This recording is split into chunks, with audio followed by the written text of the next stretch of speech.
An unspoken, relentless evil takes the form of 3 scarecrows in the fields of Sweet Apple Acres.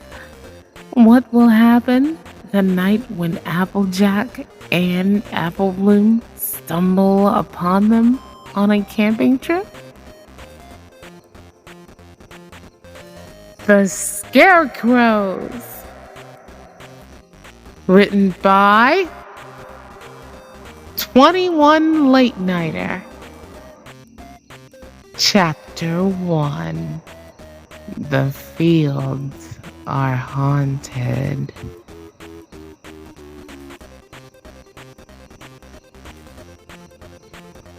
There is a story about evil spirits taking the forms of scarecrows and killing every pony on a farm. But you're too young for it, Applebloom, Applejack said as she walked back to her tent in the forest by Sweet Apple Acres. I am old enough, Applejack. I even have my own tent here in the Everfree Forest, and there's all kinds of evil creatures in it, Applebloom pleaded with her sister. The 2 ponies had decided to camp out in the forest after Big Mac had invited a bunch of hardcore hoofball players to the farm for a rough weekend of training, which would include the bucking of apple trees and shucking corn from the fields. He had called it the patented Big Mac Farm Stallion Workout. Yay! Applejack didn't want to have 20 stallions hitting on her all weekend, so she decided to leave, and Applebloom had mentioned the Everfree Forest. Applejack, not wanting to be outdone by her little sister, had accepted the challenge to stay the whole weekend in the forest. Holy Scheisenbergs, a twig snapped as she stepped down, and she felt a weight come upon her back. Now, what was that about you being fearless and all? AJ asked as she shoved Applebloom off her back to the ground. Her sister rolled over onto her hooves and shot back up. What do you mean? I meant to do that, Applebloom said as she put up her best cool face. AJ just shook her head and started to walk back to her tent. Okay. Okay. I'm a little scared. Could we just call it a night and go back to the treehouse instead? Applebloom said as another twig snapped. Whee! I guess so, Applebloom. Let's get these tents tore down, AJ said with a quiet chuckle. Golly! Applebloom took down the tents with a speed that would make Pinkie Pie jealous. Golly! All done. Let's go, Applebloom said quickly as she strapped her tent into her saddlebag. The 2 sisters began to walk back to the farm where the treehouse was located. As they passed one of the cornfields by the farm that had not been taken down, Applebloom, dang, can I not say apple anymore? Golly.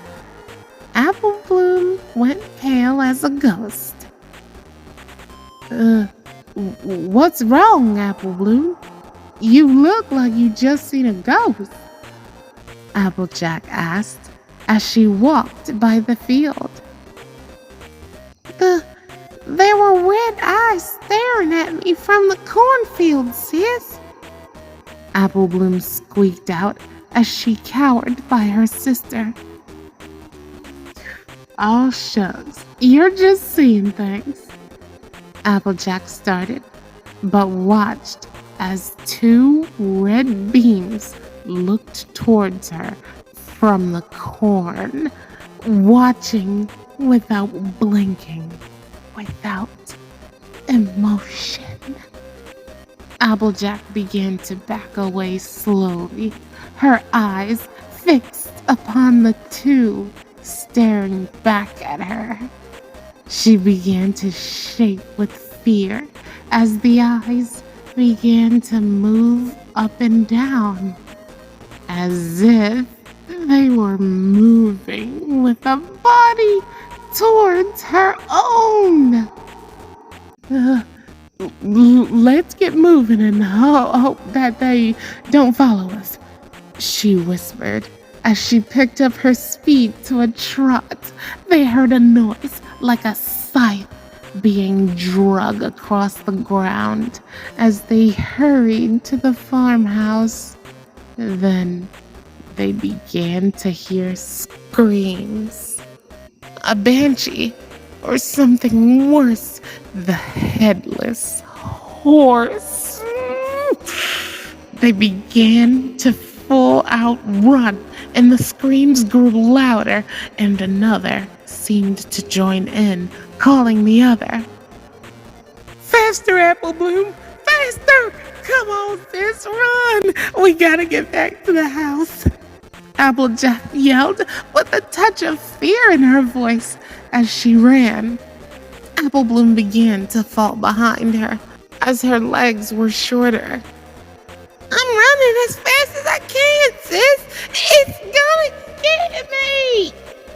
Applebloom screamed in terror as she ran as fast as her small legs could take her.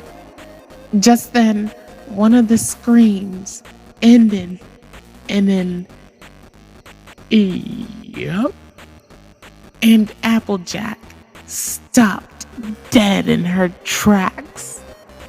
"Big Mac, what in the hey are you doing?" Applejack screamed at the top of her lungs. "Just wanted to scare you, sis," the big red stallion said, taking off a mask with glowing red eyes. "I knew you couldn't resist coming back home, so I thought I would scare you." He said shyly. "Do you know what you did to us, Big Mac? You nearly gave Applebloom a heart attack." Applejack screamed as she trotted to Big Mac, socking him right in the jaw respectfully. "Golly, and where are your friends hiding in the field calling back to you?" she screamed again. Ow, I deserved that one. And they already went home. Why? Big Mac said as he rubbed his throbbing jaw. "Then who was calling back to you?" Applejack asked, just over a whisper. Another scream was heard from the field, this time alone and far away. 3 ponies jumped and turned to see glowing red eyes staring at them from the center of the field where the Scarecrows were located. They screamed in unison and ran for the house. The scream of the first was answered by another, and that by a third. Then the sound of 3 distinct thuds. Thud. Thud. Thud. 3 screams resound as the Scarecrows begin their hunt.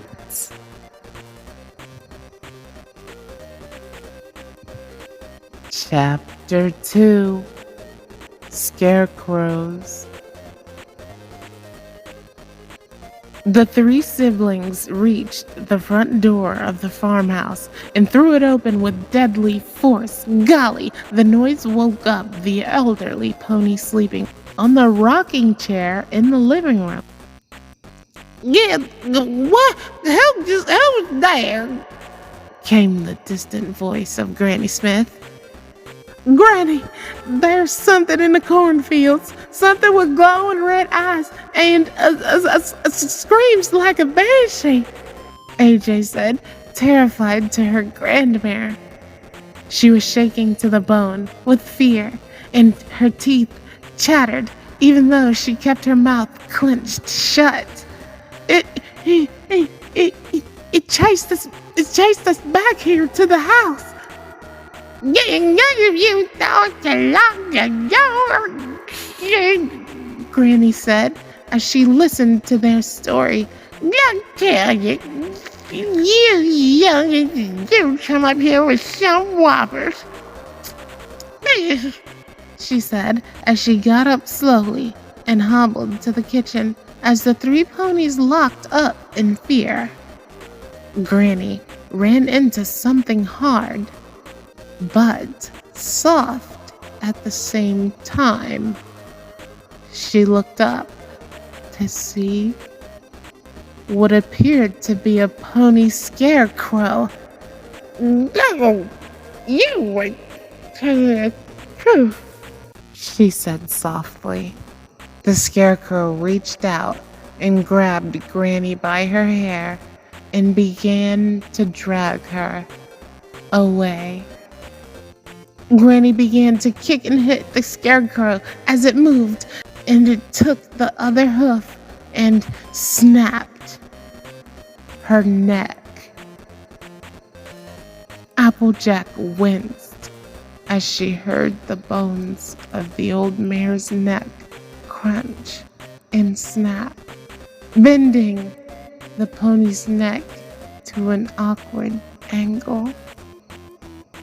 Applebloom screamed as her grandmare's body went limp, and the scarecrow began to walk back out of the house towards the corn.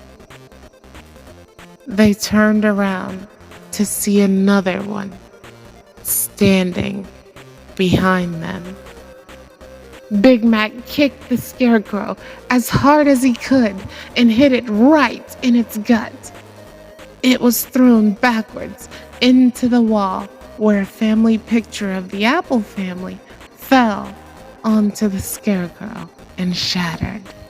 It pulled a large shard of glass out of its neck, and blood as black as night and thick as molasses began to flow from the wound. It stood up and began to slowly walk towards them, and Big Mac readied himself again for a kick as the two fillies ran out of the house.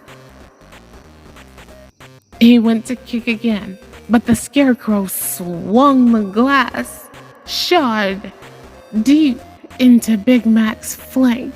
He fell to the floor as the wound crippled him and watched in terror as the scarecrow removed the shard. The scarecrow brought the shard up to Big Mac's neck, and the large stallion struggled to move away from the scarecrow's death-tight grip. The scarecrow then slowly moved the shard across the stallion's neck, cutting deep into his throat. He gargled as blood flowed freely from his jugular onto his red coat, and his body began to twitch as it suffocated from the lack of air and blood. The scarecrow then picked up its prize and carried it out of the house into the cornfield. Applejack ran with her little sister out of the house and into the only place she could think of, the orchard. It was a terrible idea, as the scarecrows seemed to blend in with the trees. She would see one walk past a tree behind her, only to see another pass in front of her. The two began to run in circles, trying to get away from one scarecrow, only to fall into the grip of another.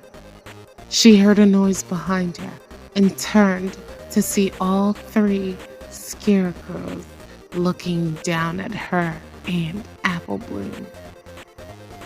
Run, Applebloom, and whatever you hear, don't turn around and don't stop, Applejack said to her younger sister as she kept her eyes focused solely on the scarecrows, trying to keep them still with her eyes. But sis, they'll get you, Applebloom said, tears falling from her eyes.